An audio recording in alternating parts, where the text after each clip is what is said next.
What Tom Petty taught me about songwriting and life. An essay by Matt Ruby. That's me.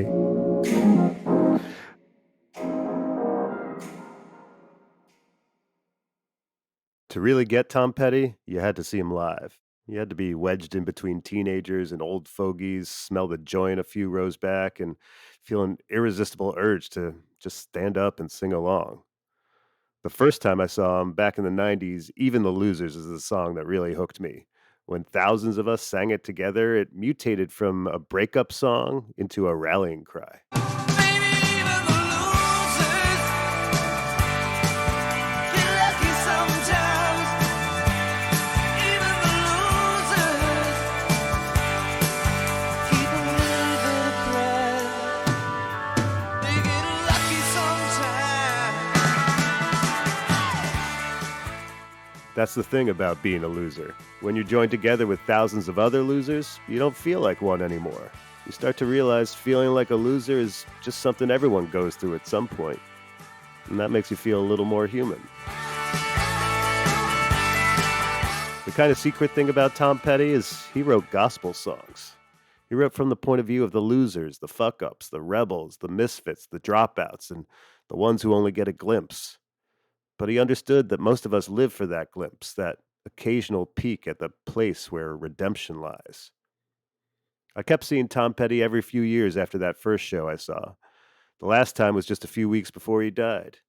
Each time it felt like I was kind of checking in with an elder. I never really did this with any other musician in my life.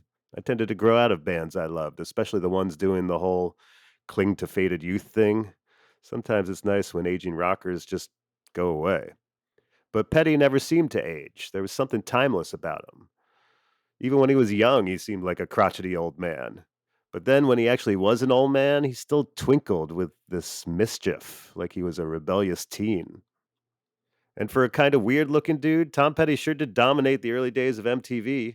He was Alice in Wonderlanding on Don't Come Around Here No More, giving off a Mad Max slot machine desert vibe and You Got Lucky, and escalator strumming on Free Falling. And back then, I was in high school and ridiculously skinny and working out all the time because I couldn't get above 120 pounds.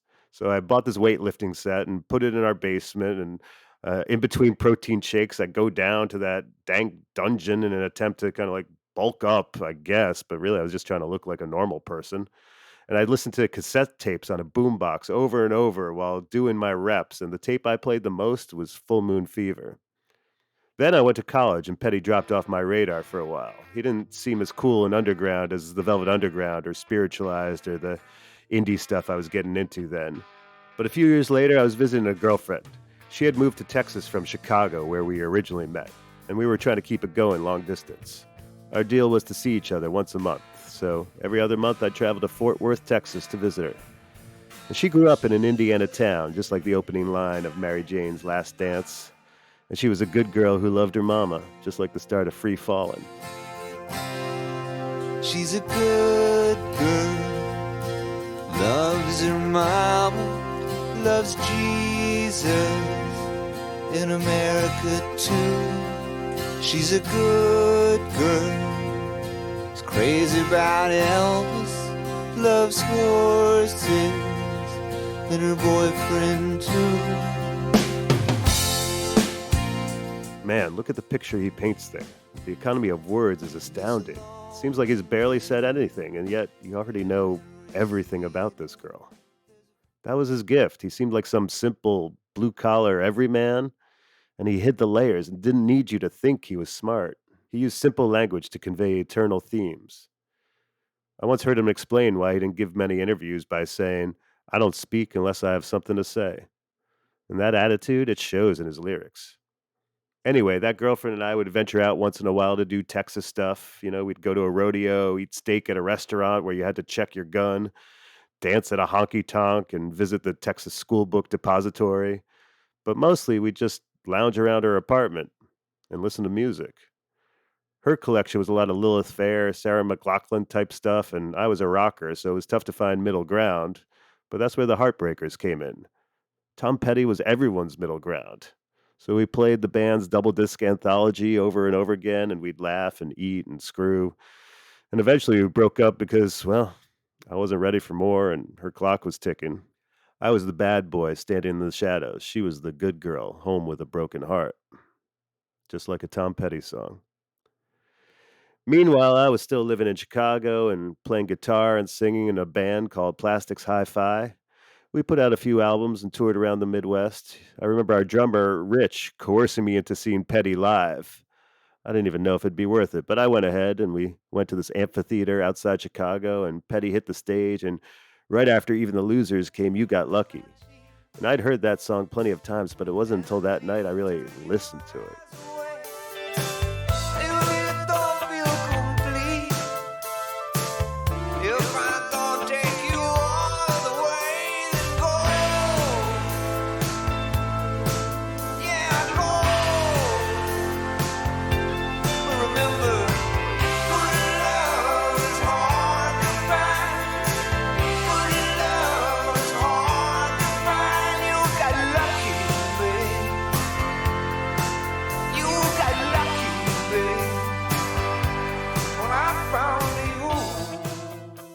It's a breakup song and the narrator is pining, yet it's not sad. He's telling her to go, that she got lucky by even being with him at all.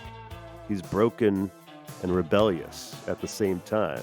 And that was the Petty point of view. Bend, but never break.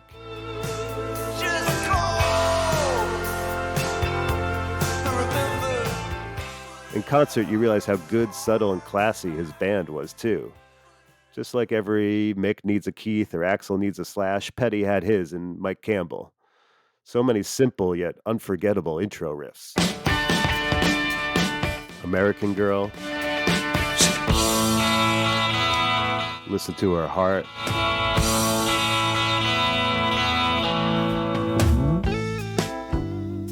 Breakdown.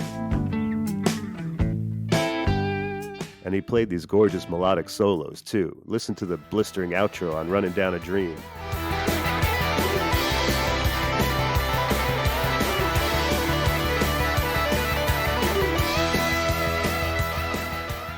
Or the slide solo on I Won't Back Down.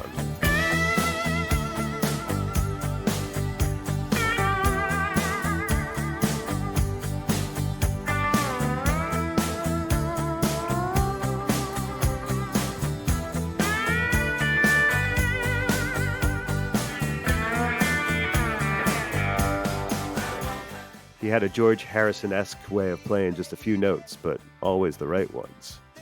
And Ben Montench's keyboards always melted in perfectly, too. Check the piano flourishes on the choruses of Here Comes My Girl. Here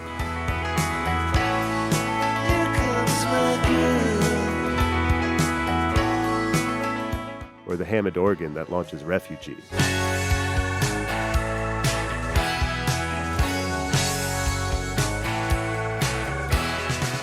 Or the synth intro to You Got Lucky.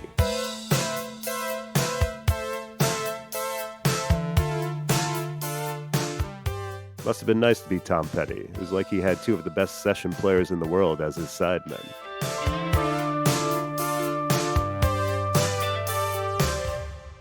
That concert, it was revelatory for me. The next day, I started learning how to play every Petty hit. Those songs seemed like a songwriting instruction manual. I wanted to take them apart and put them back together again, the way a kid who wants to learn electronics might disassemble and reassemble an old alarm clock. I marveled at how he needed just a few brushstrokes to paint a vivid picture. She wore faded jeans and soft black leather. She had eyes so blue they looked like weather. When she needed me, I wasn't around. That's the way it goes. It'll all work out. And there was real poetry to his internal rhyme schemes, too. She picked me up in the morning and she paid all my tickets. And she screamed in the car, left me out in the thicket. Well, I never would have dreamed that her heart was so wicked. Well, but I keep coming back, 'cause it's so hard to kick it. How the hell did he get away with rhyming tickets, thicket, wicked, and kick it? It's amazing. There was a Halloween tradition in Chicago where bands would play a tribute set as one of their favorite bands. One year, our group decided to play as Tom Petty and the Heartbreakers. I bought a hat like Tom wore in that Alice in Wonderland video, and we set out to learn a bunch of Heartbreaker tracks. And when we played them, man, the crowd loved it. It was a wake up call. I mean, our band wrote decent songs, but this felt like a reveal on what it feels like to play songs that are truly great, where every note and every word is just in the right place. They flowed as if they'd been handed down from the mountaintop. That's when I also started to pay more attention to the backbone of the Heartbreakers, that driving rhythm section. See, Petty songs use drums like a piston. They don't stray from the beat, and there aren't lots of fancy fills or rhythmic shifts. There's a reason Cameron Crowe has Jerry Maguire sing along to Tom Petty while driving. Yeah, I'm free, free falling. Woo! Yeah, I'm free. It's because cars are where you're supposed to listen to Tom Petty. It's all over his lyrics, too. We hear the cars roll by out on 441, and there's a freeway running through the yard, and there's something good waiting down this road. It's always about roads and driving. The same week we did our Heartbreakers tribute set, I met a new gal while out on the town in Chicago. She was next to the bar at this weird place, sort of dancing, but more swaying, with her arms outstretched over her head and a big grin on her face. And that's why I wanted to talk to her. She was mostly blowing me off until I happened to mention the Tom Petty thing. And whoa, she loved Tom Petty too. So that's how it began. A year later, we moved in together. And she was also a small town girl, Rhode Island this time, trying to find her way in the big city, just like a character in a Tom Petty song. Eventually, she and I broke up too, verse, chorus, verse. That's how it goes. After that, my band broke up as well. I eventually did some solo shows in acoustic singer-songwriter mode, and at the first one, I did covers of Tom Petty's "It's Good to Be King" and Leonard Cohen's "I'm Your Man." And yeah, a few years later, I'd lose those two back to back, which was a tough blow for me because in many ways, they'd been the points on the horizon that I was trying to sail toward. Fast forward from there to July 2017, I'm at Forest Hill Stadium for Petty's 40th anniversary tour. No girl this time. I'm just with my buddies Steve and Yuvan. They're both music heads who'd actually never seen Petty live. So we got stoned, climbed into our seats, and watched the band play their hits as the sun set on a Queen's night. Yuvan commented on how the show felt like a jukebox and how you don't realize how much Tom Petty has accompanied your life.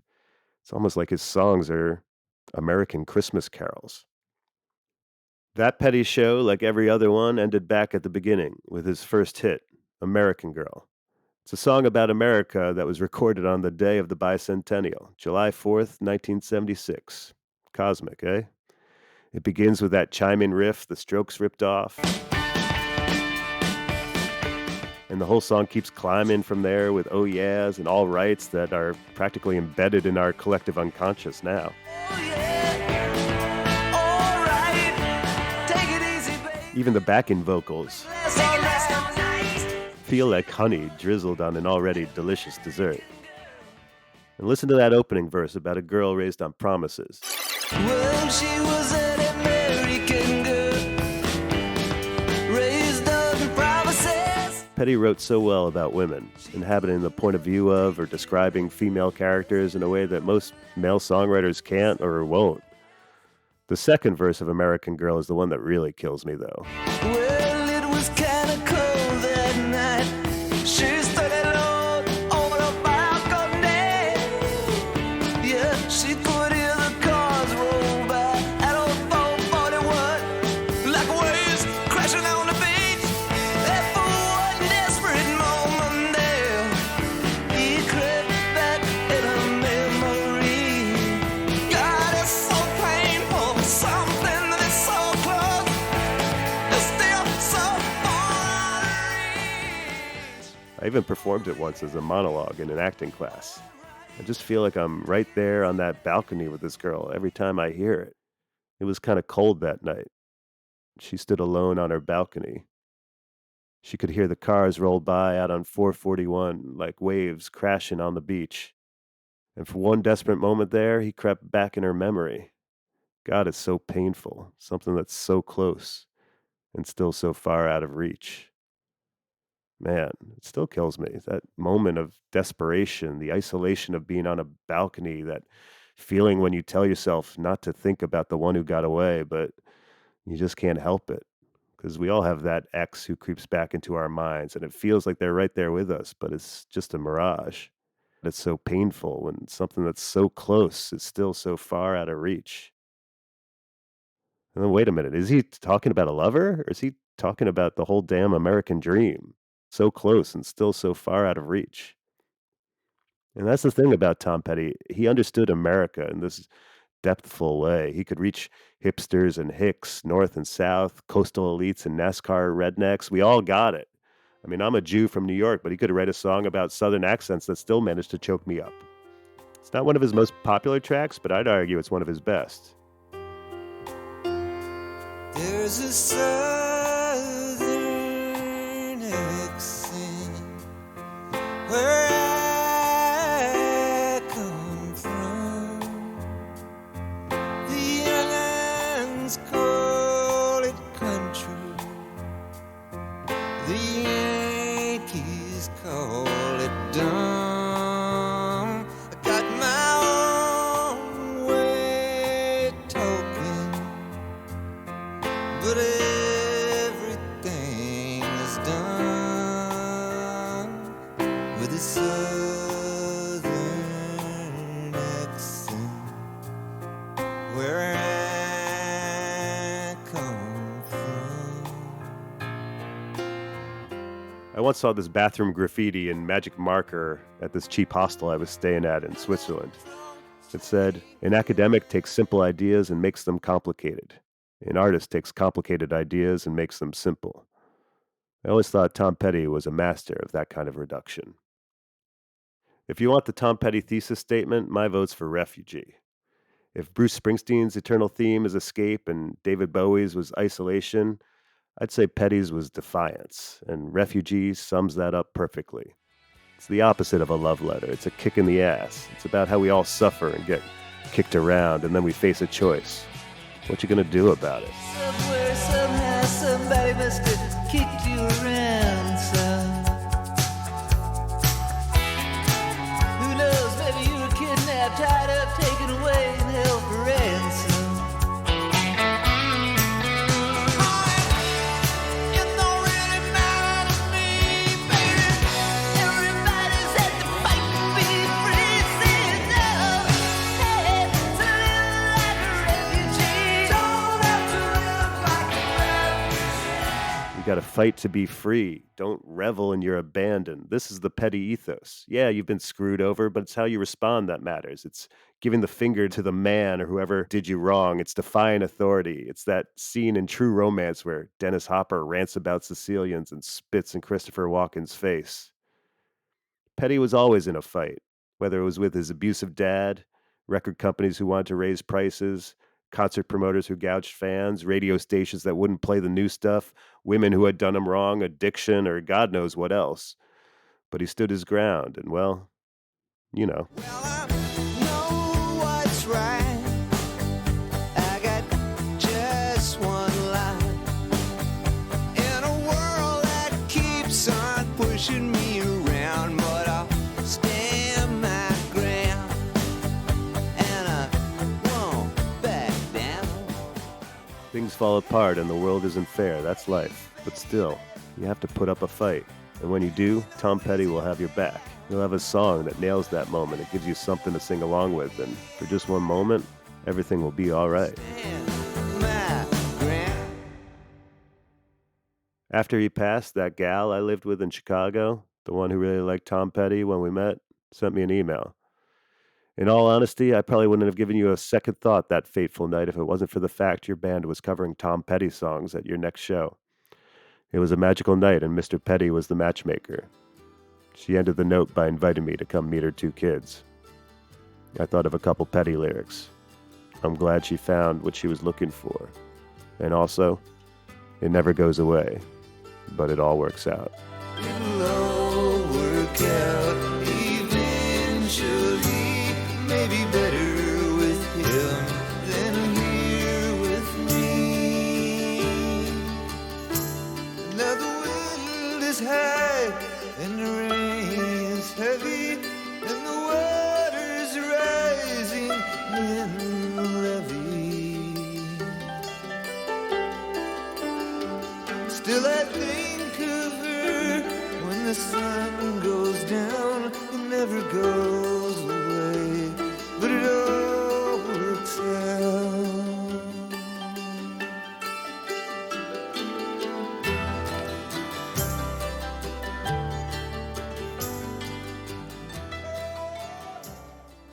And now let's bring in producer Jeremiah McVeigh to discuss what we just heard all about Tom Petty.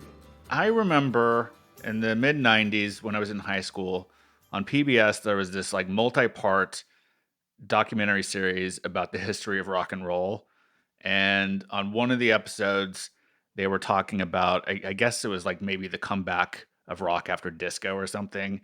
And they were talking about how big Bruce Springsteen's shows were. Just they'd go for hours, and everyone was like rabid fans at these shows in these arenas. And Tom Petty was on talking about it. He was opening for Bruce Springsteen at one of these shows, one of these huge shows, and he was saying how they were getting ready to go out there, and all they could hear was boo. And someone came up to him and said, "They're not saying boo, they're saying Bruce." And he said, "Well, that's worse." And and like that just always stuck with me, and I loved that his telling of it. Yeah, it's great. He was hilarious. In interviews, he could be really funny for sure. But I thought there was something to that he's always been there, like or he was always there until he Right. passed away. Unfortunately, sometimes didn't make any sense. Like it makes a certain amount of sense for him to be on a bill with Bruce Springsteen, but he was there at like these big moments like that. But then he was also, I remember in when I was like watching a lot of MTV in the early '90s and grunge was a huge thing. It would be like Nirvana, Pearl Jam, Alice in Chains, and then like Last Dance with Mary Jane. I was like, what the hell is this song doing in here? Like, Yeah. and but I still liked it. It was a cool song with a great video, and I was like, why do I like this when I'm into this other stuff? It made no sense to me at the time, but I did. I mean, I think it's the power of good songs. I mean, and Yeah. like he endured, like American Girl came out in like 1976, and he was still, putting out good albums in the 2000s, and like Wildflowers might be his masterpiece, which was like late 90s, I believe. So, yeah, I think you've got, someone like who clearly loves songs and like his life was about songwriting and like, Hmm. writing good ones for decades in a way that like even like those other bands that you were like, why is he on MTV with these other bands? Those guys in those bands probably respected Tom Petty. He had Hmm. that kind of clout even across genres and across time because I think there was something like elemental and true and quality and good in what he was doing. Right. Well, okay. Here's something because you mentioned Leonard Cohen in there too as like being your other sort of guiding songwriter influence in your life, and or artist even, maybe not just Sure. songwriting, but Yeah. but I think of them very differently. Like Tom Petty has this sort of straightforwardness in a way, and the simplicity that you described in the essay. And Leonard Cohen, I think of as, whether rightfully or not, like more literary in a way, in his Hmm. lyricism, and being more of a poet first, where maybe Petty is more of like a rock star first in a way, but they're both good writers. But like, what do you see that maybe for you connects them as these two things that you consider so important? It's a good question. Yeah, I feel like to me they're both very spiritual artists, but in different ways. I think Leonard Cohen is also a solo artist for the most part, and so he's putting a spotlight on the lyrics that he writes in a way that like the rest of the music and accompaniment is meant to be in the background, and it's really a spotlight on what he's doing, which I think enables him to kind of be more, sort of the way we conventionally think of like poetic and literary and things like that. Whereas Tom Petty is really working within the confines of pop music and rock and roll and fronting a rock and roll band. And like it almost forces one into a mode of economy and simplicity. And I think what I love about Tom Petty is what he's able to convey within that simplicity. That first verse of Free Falling, where he's describing the girl, and like it just in 4 lines, it's like an artist where, like, with 4 brushstrokes, all of a sudden you see this completely fleshed out imagery. There's almost like a Zen simplicity to it, or almost like a Eastern minimalism to minimal means maximum impact, I guess, for Tom Petty. Whereas, like, I think with Leonard Cohen, it's much more flowery and elaborate, and it's beautiful and gorgeous.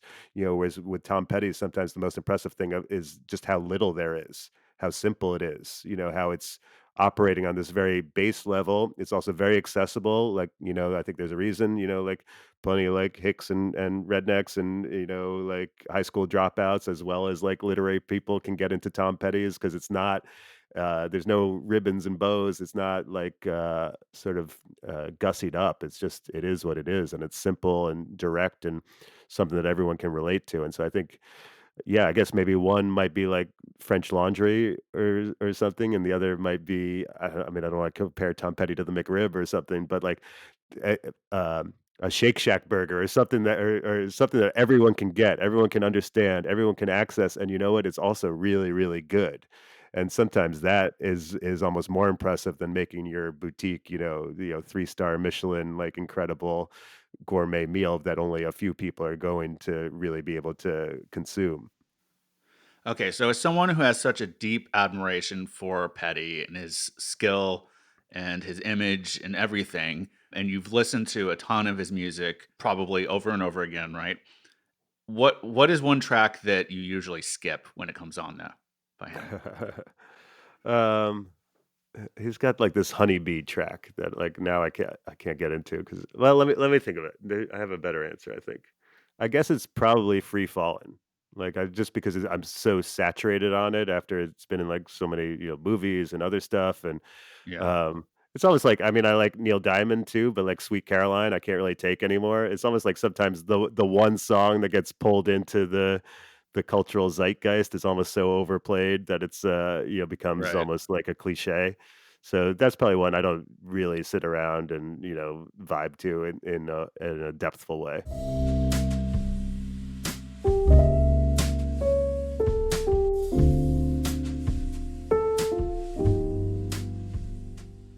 And now for some quickies. It's a lot of attitude from owners of emotional support dogs. It's like they think their dogs are Ivy League and everyone else's is community college.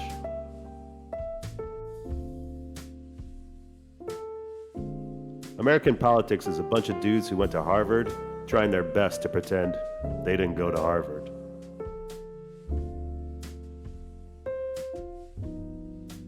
Here's how I imagine the Russian state media is covering the war in Ukraine. No, no, no, they're not yelling boo, they're yelling Putin.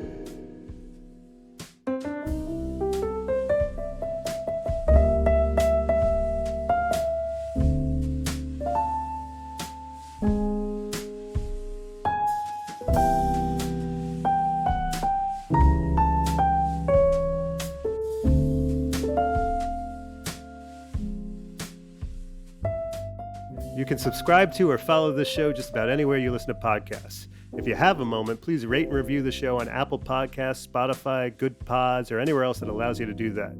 And when I say that, I mean, like, leave it a good review. I feel like that's obvious, but if you're just going to leave it a bad review, you don't have to. Anyway, it helps others find the show, which I really appreciate.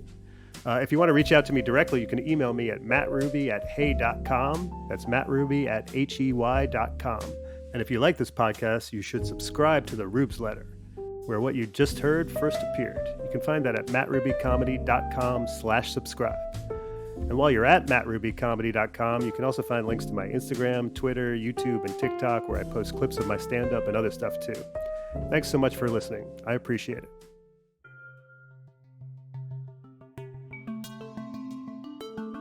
This podcast is produced by Stereoactive Media.